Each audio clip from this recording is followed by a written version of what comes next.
ये कहानी दिखाती है कि जब एक लड़के को सुपर पावर मिलती है तो उसकी खासियत ये होती है कि वह जो खुद महसूस करेगा वही दूसरों को भी महसूस करा सकता है। शुरुआत में वह इन शक्तियों को समझने और नियंत्रित करने की कोशिश करता है, लेकिन धीरे धीरे हालात उसके काबू से बाहर होने लगते हैं। क्या वह लड़का अपनी इस शक्ति का सही इस्तेमाल कर पाएगा? यह जानने के लिए इस वीडियो में बने रहिए। कहानी की शुरुआत होती है और हमें एक बूढ़ा आदमी नजर आता है जो एक कब्र के पास होता है। वह वहां किसी तरह का अनुष्ठान कर रहा होता है। इसी दौरान अचानक उसे एक जोरदार झटका लगता है जिससे वह दूर जाकर गिरता है। जब वह दोबारा उठता है तो उसे एहसास होता है कि उसका अनुष्ठान पूरा हो चुका है और उसे शक्तियां मिल चुकी हैं। अब सीन बदलता है और हम इस फिल्म के मुख्य किरदार कैली को देखते हैं। दरअसल कैली को एक अजीब बीमारी होती है जिसमें वह कागज खाने की आदत से ग्रस्त होता है। इस समय वह खरीदारी करने के लिए एक दुकान पर आया होता है। वहीं उसे उसके कुछ क्लासमेट मिल जाते हैं। वे कैली का मजाक उड़ाने लगते हैं। इसी दौरान वहां उसकी बचपन की दोस्त डोमिनी आ जाती है। वह उन लड़कों को रोकने की कोशिश करती है, लेकिन वे और ज्यादा गुस्सा हो जाते हैं और कैली को उठाकर कचरे के डिब्बे में फेंक देते हैं। तभी डोमिनी हिम्मत दिखाती है और उन लड़कों को वहां से भगा देती है। अब कैली के साथ जो भी हुआ उसके लिए डोमिनी काफी परेशान हो जाती है। वह उससे कहती है, मैं तुम्हें स्कूल तक लिफ्ट दे सकती हूँ, लेकिन डोमिनी की दोस्त उसे ऐसा करने से मना कर देती है। उनका कहना होता है कि कैली अभी अभी कचरे में गिरा था और वे अपनी गाड़ी में गंदगी नहीं चाहती थी। इसके बाद जब कैली स्कूल पहुंचता है तो उसकी कचरे में फेंके जाने की वीडियो वायरल हो चुकी होती है। स्कूल में हर कोई उसका मजाक उड़ा रहा होता है। घर लौटने पर उसकी माँ उससे पूछती है, आज तुम्हारा दिन कैसा गया? इस पर कैली जवाब देता है, आज मेरी डोमिनी से बात हुई। उसकी माँ मुस्कुराते हुए कहती है, तुम दोनों अच्छे दोस्त हो और तुम्हें उसे डेट पर चलने के लिए कहना चाहिए। और शायद डोमिनी भी कैली को पसंद करने लगी थी। इसके बाद हमें उस कब्र का दृश्य दिखाया जाता है जहां बूढ़े आदमी को शक्तियां मिली थी। वहां एक आदमी आता है जिसका नाम रिडल होता है। दरअसल ये सभी शक्तियां उसके पूर्वजों की थीं और उसका काम उन शक्तियों को आकर्षित करना था। दूसरी तरफ कैली को दिखाया जाता है जो अपनी कागज खाने की आदत की वजह से बीमार पड़ने लगा था। उसकी माँ इस आदत को लेकर चिंतित थी, इसलिए उन्होंने एक डॉक्टर को बुलाया था। डॉक्टर उनकी माँ से कहता है, शायद इसे कोई मानसिक समस्या है, क्योंकि तुम्हारे घर में कोई पुरुष नहीं है, इसलिए यह इस तरह की हरकतें कर रहा है। असल में वह डॉक्टर कैली की मां को पसंद करता था और इसी वजह से बार बार उन्हें प्रभावित करने की कोशिश करता था। दूसरी तरफ हमें एक बूढ़ा आदमी दिखाया जाता है जिसका नाम पफ्लुएगर होता है। वह लोगों को इकट्ठा करके बता रहा होता है, मेरे अंदर बहुत सारी शक्तियां हैं और मैं तुम सभी को अच्छा महसूस करा सकता हूँ। इसी दौरान वहाँ एक बुजुर्ग औरत आती है जो ठीक से चल नहीं पा रही होती। उसके पैर में बहुत दर्द होता है। वह पफ्लुएगर के पास जाती है और वह बूढ़ा आदमी उसके सारे दर्द को अपने अंदर खींच लेता है।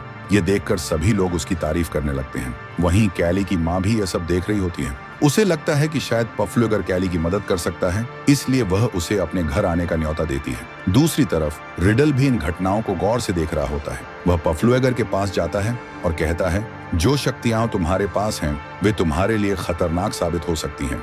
ये सारी शक्तियां मेरे पूर्वजों की थीं और तुम्हें इन्हें मुझे लौटा देना चाहिए। लेकिन पफ्लुएगर हंसते हुए जवाब देता है, मुझे इस शक्ति का मजा आ रहा है और मैं इन्हें तुम्हें कभी वापस नहीं दूंगा। इसके बाद पफ्लुएगर कैली के घर जाता है। जैसे ही वह कैली को छूता है उसे तेज सिर दर्द महसूस होने लगता है। जब वह दोबारा कैली को छूता है तो अचानक से उसका दर्द बढ़ जाता है और इसी वजह से उसकी मौत हो जाती है। पफ्लुएगर की मौत के बाद कैली अचानक से अच्छा महसूस करने लगता है क्योंकि अब पफ्लुएगर की सारी शक्तियां उसके अंदर आ चुकी थी। अगले दिन जब कैली अपनी साइकिल ठीक कर रहा होता है तो उसके हाथ पर एक कट लग जाता है, लेकिन कुछ ही पलों में वह खुद ब खुद ठीक हो जाता है। ये देखकर कैली समझ जाता है कि उसके अंदर कुछ खास शक्तियां आ चुकी हैं। उधर कैली की माँ अपनी नाइट शिफ्ट पर जाने के लिए तैयार हो रही होती है, लेकिन उसे बहुत थकान महसूस हो रही होती है। तभी जब कैली उसे गले लगाता है तो उसकी सारी थकान अचानक गायब हो जाती है और वह भी तरोताजा महसूस करने लगती है। इसके बाद कैली टाउन में आता है और यहाँ पर उसकी मुलाकात डोमिनी और उसकी दोस्त एली से होती है। डोमिनी उसे देखकर कहती है, तुम तो आज कुछ अलग ही लग रहे हो। फिर वह कैली से कहती है, कल तुम्हारे साथ जो हुआ मैंने उसके बारे में सुना। तभी पीछे से रॉकी आता है और फिर से कैली को परेशान करने लगता है। वह गुस्से में आकर कैली के पेट पर मुक्का मारता है, लेकिन इससे कैली को कोई असर नहीं होता। उल्टा रॉकी को खुद ही चोट लग जाती है। यानी अब अगर कोई भी कैली को चोट पहुंचाने की कोशिश करेगा तो चोट उसी को वापस लगेगी। यह देखकर रॉकी और भी ज्यादा गुस्सा हो जाता है और कैली के चेहरे पर मुक्का मारने की कोशिश करता है, लेकिन फिर से उसे खुद ही चोट लग जाती है। जब कैली ये सब देखता है तो वो बहुत खुश हो जाता है। वह रॉकी से मजाक में कहता है, भाई जब तुम्हारा मन करे तब मुझे मार सकते हो। ये सुनकर रॉकी गुस्से में वहां से भाग जाता है। घर जाते वक्त कैली एक जॉब की वैकेंसी देखता है और वह नौकरी ज्वाइन कर लेता है। रात में वह बहुत खुश होता है और अपनी माँ को सारी बातें बताता है। इसके बाद रॉकी अपने पिता को लेकर कैली के घर पहुंच जाता है। रॉकी के पिता गुस्से में कैली की माँ से कहते हैं, तुम्हारे बेटे कैली ने मेरे बेटे रॉकी को मारा है। इस पर रॉकी खुद कहता है, हाँ मुझे पता है। कैली की माँ ये सुनकर कहती है, मेरा बेटा नहीं बल्कि तुम्हारे बेटे ने मेरे बेटे को मारा है। इस पर रॉकी का पिता कहता है, हाँ मुझे पता है, लेकिन आज जो हुआ वह बहुत अजीब था। कैली की माँ गुस्से में कहती है, अगर तुम्हें पहले से पता था कि तुम्हारा बेटा मेरे बेटे को मारता है तो तुमने पहले कुछ क्यों नहीं किया। वह इतनी ज्यादा नाराज हो जाती है कि रॉकी के पिता को घर से बाहर निकाल देती है। यहाँ पर कैली अपनी माँ से कहता है, माँ मैं तुम्हें यही बात बताना चाहता था। फिर वह अपने आप को चोट पहुंचाने की कोशिश करता है और अपनी माँ से भी ऐसा करने को कहता है। जब उसकी माँ ऐसा करती है तो सारा दर्द उन्हें ही महसूस होता है। ये देखकर उसकी माँ कहती है, तुम्हें अपनी शक्तियों को ठीक से समझना चाहिए। ठीक है, तुम आज से एक्सपेरिमेंट कर सकते हो और देख सकते हो कि तुम्हारी और कौन कौन सी पावर्स हैं। अब कैली पर किसी भी चीज का असर नहीं हो रहा था। वे दोनों यह फैसला करते हैं कि इस बारे में किसी को नहीं बताएंगे। अगले दिन कैली स्कूल में डोमिनी का एक रबर बैंड टेबल पर पड़ा देखता है। वह सोच में पड़ जाता है क्योंकि कल रात उसने सपने में भी यही चीज देखी थी। जब वह डोमिनी की तरफ देखता है तो उसे महसूस होता है कि वह उसी के साथ है। सपने में डोमिनी के साथ उसकी दोस्त सारा भी थी। जब वह यह सब सोच रहा होता है तब डोमिनी और सारा भी क्लास में वही सोचने लगती हैं। वे दोनों समझ नहीं पाती हैं कि यह क्या हो रहा है, लेकिन कैली क्लास से बाहर चला जाता है। अब रात को सभी स्टूडेंट्स एक पार्टी कर रहे होते हैं। वहां पर डोमिनी का एक्स बॉयफ्रेंड उसे पीछे से पकड़ लेता है। ये देखकर कैली गुस्से में उसे छोड़ने के लिए कहता है। इस पर नेल्सन हंसते हुए कहता है, तुम मेरा क्या बिगाड़ लोगे। नेल्सन गुस्से में कहता है, तुम्हारे साथ जो भी चल रहा है मैं इसका पता लगा लूंगा। पार्टी खत्म होने के बाद कैली साइकिल से घर जा रहा होता है, लेकिन रास्ते में नेल्सन और उसके दोस्त उसे देख लेते हैं और उसे चोट पहुंचाने की कोशिश करते हैं। कैली संतुलन खो बैठता है और एक गाड़ी के सामने गिर जाता है, लेकिन कैली पर कोई असर नहीं होता, बल्कि गाड़ी चला रहे व्यक्ति की तुरंत मौत हो जाती है। इस घटना से कैली भी डर जाता है क्योंकि अब उसे अपनी शक्तियों का असली खतरा समझ आने लगा था। अब यहाँ पर डोमिनी और उसकी फ्रेंड्स भी पहुंच जाती हैं। यहाँ पर कैली डोमिनी को सब कुछ सच बता देता है। इसके बाद पुलिस भी पहुंच जाती है और कैली की माँ भी। पुलिस उस लड़के की मौत के बारे में पूछताछ करने लगती है। वहां मौजूद लोग कैली पर इल्जाम लगाते हैं कि वह सड़क पर साइकिल चला रहा था और उसने जानबूझकर एक्सीडेंट करने की कोशिश की, लेकिन पुलिस अधिकारी इस बात को मानने से इनकार कर देता है। इसके बाद वह कैली से पूछताछ करता है और कैली उसे सारी सच्चाई बता देता है। हालांकि पुलिस को उसकी बात पर यकीन नहीं होता क्योंकि यह सिर्फ एक हादसा था, इसलिए इस केस को बंद कर दिया जाता है। दूसरी तरफ हमें रिडल को दिखाया जाता है जो पफ्लू एगर की कब्र के पास पहुंचता है। वहां जो पौधे उगे हुए थे उन पर रिडल जादू कर देता है। स्कूल में नेल्सन और उसके दोस्त कैली पर नजर रख रहे होते हैं क्योंकि वे अपने दोस्त की मौत का बदला लेना चाहते थे। इस बीच कैली और डोमिनी एक साथ बैठे होते हैं। डोमिनी कहती है कि एक नई मूवी आई है और वह उम्मीद करती है कि शायद कैली उसे डेट के लिए पूछेगा। कैली पहले तो बात समझ नहीं पाता, लेकिन आखिर में वह उसे डेट के लिए पूछ ही लेता है और डोमिनी हाँ कह देती है।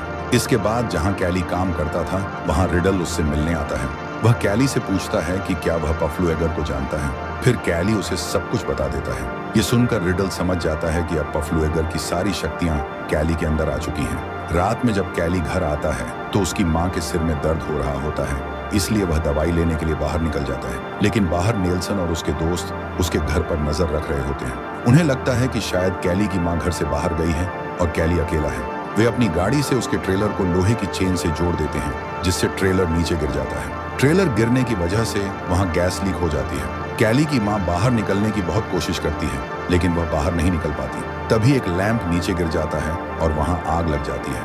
आग फैलने के कारण विस्फोट हो जाता है और कैली की माँ की जान चली जाती है। जब तक कैली वहां पहुंचता है तब तक आग पूरी तरह फैल चुकी होती है। पुलिस को लगता है कि कैली भी जल चुका है, इसीलिए वे उसे अस्पताल भेज देते हैं। लेकिन बाद में पुलिस अफसर को पता चलता है कि कैली को कोई चोट नहीं आई। इसके बाद शेरिफ से मिलने के लिए रिडल आता है। वह पुलिस अफसर से कहता है कि हमारे पूर्वजों की शक्तियां अब कैली के अंदर आ चुकी हैं और हमें कुछ करना पड़ेगा, लेकिन अफसर उसकी बात पर ज्यादा ध्यान नहीं देता। अगले सीन में कैली की माँ का अंतिम संस्कार दिखाया जाता है। वहाँ डोमिनी उसे सांत्वना देने के लिए आती है। जब सभी लोग चले जाते हैं तब कैली अपनी माँ की कब्र के पास जाता है। वहाँ एक पत्ता पड़ा होता है जिसे वह उठाता है और खाने लगता है, लेकिन जैसे ही वह पत्ता खाता है उसे अजीब सा महसूस होता है और वह उल्टी करने लगता है। दूर खड़ी सारा ये सब देख रही होती है। अब कैली की माँ की मौत के बाद ऑफिसर उसे हॉस्टल केयर में रखने वाले थे। रास्ते में ऑफिसर कैली से कहता है, तुम्हारे ट्रेलर का बैलेंस खराब हो गया था, क्या उसमें कोई परेशानी थी? और तभी कैली रोड पर नेल्सन और उसके दोस्तों को देखता है। वह समझ जाता है कि यह सब उन्होंने ही किया है। गुस्से में कैली गाड़ी से कूद जाता है और उन लड़कों का पीछा करने लगता है। वे सभी एक नदी के पास पहुंचते हैं। अब कैली वहां आकर उनका एक शर्ट पकड़ लेता है, फिर उसे अपने गले के चारों तरफ बांध लेता है और खुद को खींचने लगता है। लेकिन जिस लड़के की वह शर्ट होती है उसका दम घुटने लगता है और वह पानी में डूबकर मर जाता है। उसके सभी दोस्त उसे बचाने की कोशिश करते हैं लेकिन नाकाम रहते हैं। अब कैली बाहर आकर उन लड़कों से कहता है, अब तुम 3 लोग बचे हो और मैं तुम में से किसी को भी नहीं छोड़ूंगा। इस बीच कैली को खोजते हुए ऑफिसर भी वहां पहुंच जाते हैं, इसलिए कैली वहां से भाग जाता है। अब नेल्सन बाकी सभी लोगों को इस घटना के बारे में बता देता है। डोमिनी इस बारे में कैली से बात करती है। उसे लगता है कि कैली कभी भी किसी की जान नहीं ले सकता। जब कैली डोमिनी के पास जाता है तो वह उससे कहती है, तुम मेरे साथ चलो। फिर कैली डोमिनी को सब कुछ सच बता देता है। डोमिनी कहती है, तुम इस तरह से किसी को नहीं मार सकते। अगर तुम्हारी माँ जिंदा होती तो वह ऐसा कभी नहीं चाहती। कोई ना कोई तरीका जरूर होगा जिससे वे खुद तुम्हारी बात मान लेंगे। इस बात पर कैली मान जाता है। अब अगले दिन क्लास चल रही होती है, तब वहां कैली पहुंच जाता है। वह नेल्सन के सभी दोस्तों का मजाक उड़ाने लगता है। अब उनका एक दोस्त कैली पर हमला करने वाला होता है, लेकिन नेल्सन उसे रोक लेता है। इसलिए अब कैली उन्हें और ज्यादा उकसाने लगता है। जब ये लोग केमिस्ट्री लैब में होते हैं तब नेल्सन का एक दोस्त कैली पर एसिड फेंक देता है, लेकिन गलती से एसिड उसके अपने दोस्त के चेहरे पर गिर जाता है, जिससे उसका चेहरा जल जाता है और तुरंत उसकी जान चली जाती है। अब यहाँ पर डोमिनी कैली पर बहुत ज्यादा गुस्सा हो जाती है, इसलिए कैली वहां से चला जाता है। रात में सारा नेल्सन से मिलने आती है। वह उससे कहती है कि उसे भी अपने दोस्त की मौत का बदला लेना है। अब क्योंकि उसे कैली की कमजोरी के बारे में पता था, वह यह बात नेल्सन को बता देती है। दोनों जंगल में जाकर उन जादुई पत्तों को इकट्ठा करते हैं और लिक्विड बनाकर गैस के कैन में भर देते हैं। अगले दिन जब सभी लोग प्रैक्टिस कर रहे होते हैं तब वहाँ एक पुलिस अधिकारी उन्हें चेतावनी देने आता है और कैली भी वहाँ पहुँच जाता है। उसके पास एक ड्रिलिंग मशीन होती है। वह नेल्सन से कहता है कि सच सबको बता दो कि तुमने क्या किया है, लेकिन नेल्सन मानने से इनकार कर देता है। तब कैली खुद पर ड्रिल करने लगता है और उसकी सारी चोटें नेल्सन को लगने लगती हैं। अब डोमिनी भी वहां पहुंच जाती है।